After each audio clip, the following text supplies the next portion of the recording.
Ashannaa fi milkeessaa barataa Oromoo Itoophiyaa keessaa umrii xiqqaa 23tti sadarkaa barnoota PhD irra ga'uun galmee dinqisoo irratti galmaa'ee jedhame.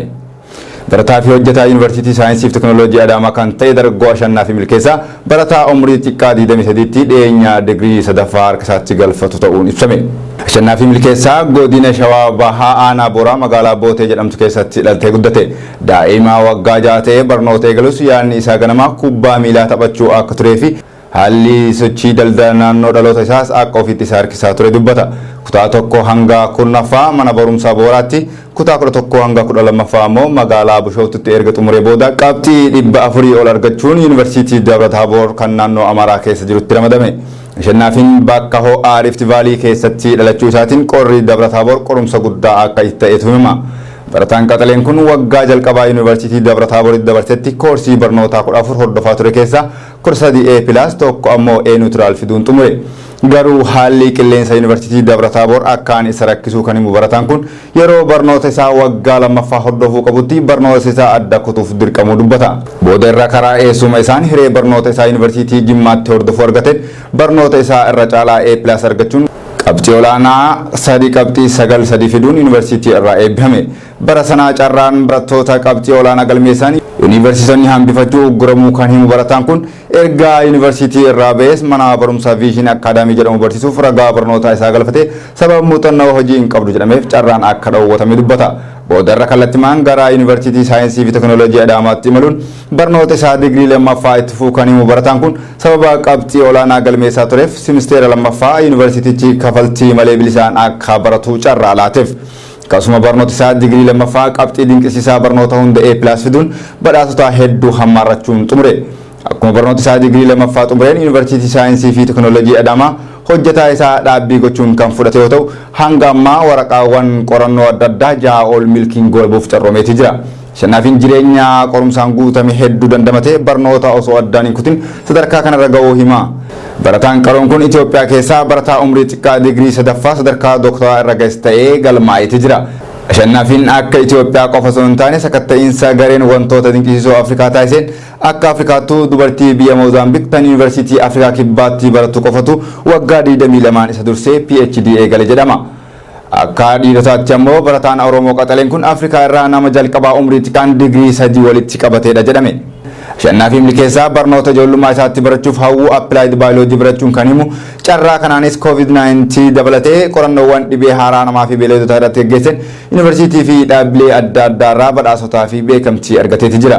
Galmee wantoota dinqisiisoo Afrikaa Guinness Book of Record barataa qaxalee kanaaf dhiyeenyaatti beekamtii fi badhaasota adda addaa kennus beekameeti jira. Artisti Sa'aad Awwal manidhaa keessatti dhukkubsatee yaala dhorkamuun dararamaa jiraachuun dhagahame. Artisti Sa'aad Awwal murtii malee waggoota 2 oliif mana hidhaa godina addaa Kamisee keessatti dararamaa kan ture dhukkubsatee yeroo lammaffaaf yaalii dhorkamuun dhagahameeti jira. Artisti Sa'aad Awwal sirboota aadaa Oromoota Walloo weellisuu fi sirboota warraaqsaan Oromoota dammaqsuun kan beekamu waggoota 2 oliif sabboontotaa fi hayyoota amantii hedduu waliin murtii malee mana hidhaa godina addaa Oromoota Walloo Kamisee keessatti dararamuu irratti argama. Artisti Sa'aad Awwal erga mana hidhaatti darbatame mana murtiitiin adabbii yakkaa jedhamee itti murame hanga ammaatti kan hin jirre yoo ta'u marsaa kanaan rakkoo fayyaa isa mudateen yaaliin dhorkamee haala ulfaataa keessa jira jedhan maddeen keenya. Godina addaa naannoo Amaaraa Walloo Kamiseetti jeequmsa waggoota 2 darban naannicha keessa deddeebi'ee mudachaa tureen Oromoonni hedduun ragaa qabatamaa fi yakka tokko malee Oromummaa isaanii qofaaf mana hidhaatti jumlaan kan guuraman yoo ta'u murtii haqaa malee dararaa yeroo dheeraa irratti raawwatamaa ture namoonni hedduun yeroo ammaa gaagama hamaa keessa jiru jedhame.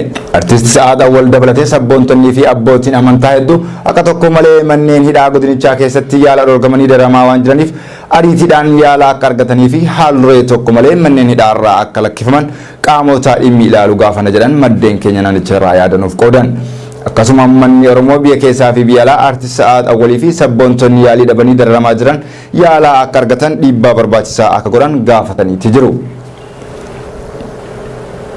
Itoophiyaatti balaa tiraafikaan giddu galeessaan guyyatti namoonni 14 lubbuu yoo dhaban 31 ammoo miidhaa qaamaa cimaaf akka saaxilaman ragaan biiroo nageenya tiraafikaa daandii irraa argamee addeesseeti jira. Itoophiyaatti sababa balaa tiraafikaatiin guyyatti giddu galeessaan namoonni 14 lubbuu yoo dhaban namootaa fi qabeenyi biyyattii hedduu balaa cimaaf saaxilamuun himame. Balaawwan biyyattii keessatti qaqqaban keessaa parsantiin 68 qabxii daandii gaarii fi mijataa ta'an irratti kanneen qaqqabanii fi balaawwan qaqqaban keessaa ammoo parsantii 85 qabxii 9 dogoggoroota konkolaachisaan parsantiin 3 qabxii 3 rakkina teeknika konkolaataan parsantiin 2 qabxii 8 ammoo dogongora lafoo deemtotaatiin kan mudatan ta'uu qorannoon ifoomseetii jira. Balaawwan tiraafikaa sababa rakkoo daandiitiin wal qabatee mudatan 0 qabxii 7 ta'uu ministeera geejjibaa daandii qorannoo gaggeessee mirkaneeffadheetii jira jedha. Itoophiyaatti bara 2014 sababii balaa tiraafikaatiin namoonni 3,971 ta'an lubbuu isaanii kan dhaban yoo ta'u lakkoofsi namoota sababoota adda addaatiin lubbuu dhabanii waliin yoo wal bira qabamu dachaadhaan dabaluudha himan. Biiroon nageenyaa tiraafikaa fi tajaajilli fandii baruma kana qofa namoota 5,911 irra miidhaan qaamaa cimaan qaqqabus beeksiseetii jira. Ragaan kominikeeshinii poolisii federaalaa akka agarsiisutti akka lakkoofsa biyyattiitti 2013 keessatti qofa balaan tiraafikaa 15,000 ol qaqqabuu ibsuun sababii balaa kanaan namoonni 4,161 lubbuu akka dhabanis addeesse. Nageenya tiraafikaa kan to'atu biiroon nageenya tiraafikaa fi tajaajilli fandii inshuraansii kan sadarkaa biyyaatti hundeeffame bara 2014 akka lakkoofsa biyyattiitti ture. Obbo Yohaannis Lammaa dhaabbata kana keessatti hojii raawwachiisaa barnoota nageenyaa fi ijaarsa dandeettiiti. Namoonni hedduun balaa tiraafikaa dabalaa jira jedhanillee Obbo Yohaannis garuu lakkoofsi balaa qaqqabuu hir'atee jira jechuun dubbii kana haala. Keessattuu biyya lakkoofsa konkolaataa xiqqaa ta'e miliyoona 1.4 qabdu keessatti balaan tiraafikaa guyyaa irraa guyyaatti qaqqabu olaanaa ta'uu qorannoowwan balaa tasaa irratti xiyyeeffatan ragaa bahaatii jiru. Akka qorannooleen adda addaa balaawwan tiraafikaa irratti gaggeessan agarsiisanitti akka lakkoofsa Habashaatti bara 2010 qofa keessaa sababa balaa tiraafikaatiin mudatee lubbuun namoota 5,118 darbuutu ibsame.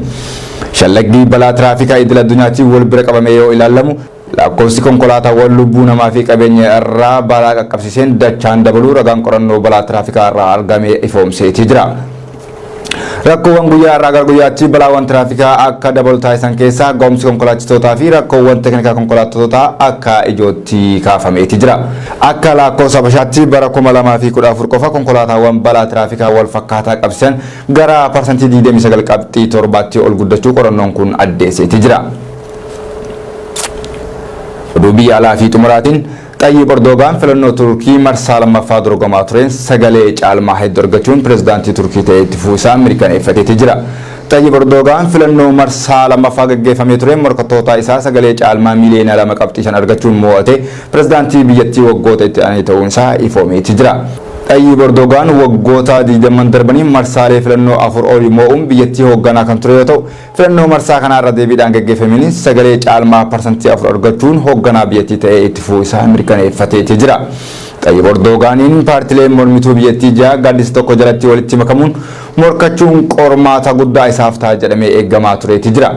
Biyyi Turkii filannoo marsaa duraa caamsaa 14 gaggeessaa turuun ishee kan yaadatamu yoo ta'u filannoo marsaa tokkoffaa gaggeeffameenis morkataa isaa fi pirezidaantii biyyattii haaraan ni ta'a jedhamee eegamaa kan ture Kamaal Kiliik qabxii walitti dhiyaataa argataa erga turaniif gara xumuraatti sagalee kenname keessaa caalmaa parsantii 3 Erdogaan injifatanii turan. Akka seera biyyattiitti namni pirezidaantii biyyattii ta'uu qabu sagalee 50 argachuu waan qabuuf filannoo marsaa lammaffaa akka irra deebi'amu taasifame. Filannoo marsaa lammaffaa guyyaa kalee caamsaa 28/2023 biyyattii keessatti gaggeeffamaa oolan Erdogaan morkataa isaanii fi dursaa paartilee morkattootaa ja'a kanneen walitti makamanii Kamaal Kiliik fageenyatti dursuun sagalee caalmaan mo'achuu danda'eetii jira. Erdogaan mo'achuu erga baranii lammiileen biyyattii hedduun alaabaa biyyattii qabatanii daandii irratti ba'uun gammachuu isaanii ibsataa kan jiran yoo ta'u galmi mootummaa Erdogaaniin ijaarame kanneen kutaalee kumaa ol qabutti deeggartootaan marfamee akka jiru maddeen gabaasuu irratti argamu. Biyyi Turkii biyyoota addunyaa yeroo ammaa karaa dhiibbaa dinagdee fi siyaasaatiin sadarkaa duraa irratti argamtu yoo taatu dhiyeenyaa sababa kirkira lafaa mudatee raafama hamaa keessummeessaa turteetii jirti. Akkasuma Recep Tayyip Erdogan namoota addunyaa yeroo ammaa kallattiilee adda addaatiin dhiibbaa uumaa jiran keessaa tokko yoo ta'u bara 1994 hanga 1998 yeroo kantiibaa magaalaa Istaanbul ta'e irraa eegalee hanga pirezidaantii biyyattii ta'utti sadarkaa hooggansa adda addaatiin biyyattii tajaajileetii jira. Yeroo ammaas qondaala gameessa biyyattii addunyaan qabdu jedhamee yaamamuu irratti argama. Egaa hordoftoota keenya oduun irraaf qindeeffame kan hangammaa isinitti himne ture gama ogummaa kaameraaf teknikaatiin Munawwar Ahmadduun afaan ture qophiilee BBS hafan biroo waliin. Bilisummaa Oromoo yaadessaa kenna waaqni Oromoo kenne badhaa hidhannoo jabeeffatu hojii keessa kan hidhatu garaan keessa duujaba qawween keessa baakaba battalaa